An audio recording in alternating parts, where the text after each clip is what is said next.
This is how human science depicted space to be, until when Albert Einstein brought his revolutionary theory of space-time relativity and helped modern science create a stunning idea about the universe.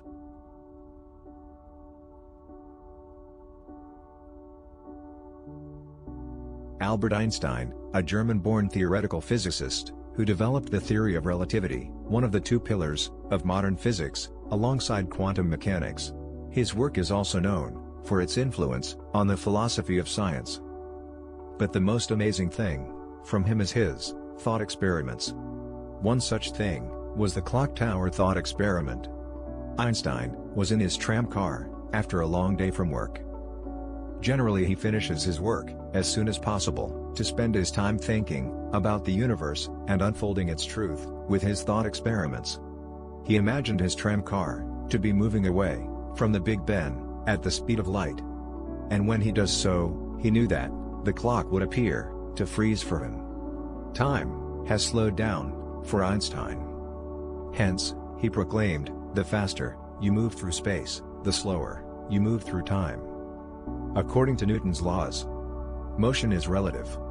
That is, when you walk with a speed of 5 km per hour, and when another person walks at 3 km per hour in the same direction, then according to you, he just walks at 2 km per hour.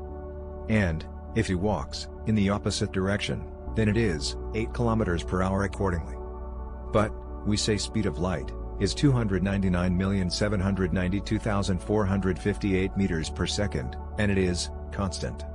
Why should light alone be an exception? Thought Einstein. If Newton's laws were right, then motion of light also should be relative.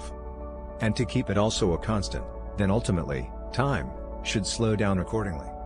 This brought Einstein the revolutionary famous equation of E equals mc squared. Newton stated that time always moves forward, whereas Einstein made a bit tweak in his laws, that it can stretch and contract. In that way, all laws known to us satisfy this theory.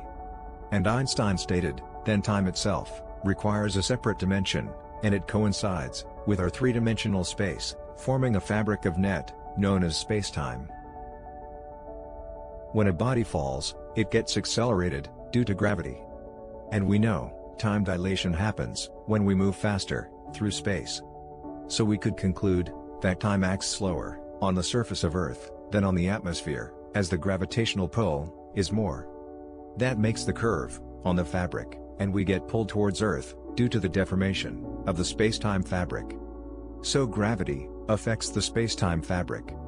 This is what the Interstellar movie depicts, in that exoplanet being pulled by a black hole's immense gravity that makes 1 hour equals 7 Earth years. This time dilation affects every clock, whether it's analog, digital, electronic, etc.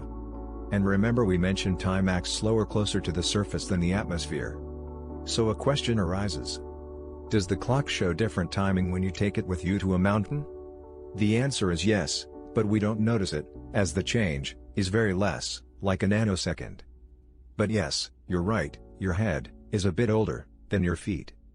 Thanks for watching Universe Elucidated. Check out our other videos for more updates on our vast universe.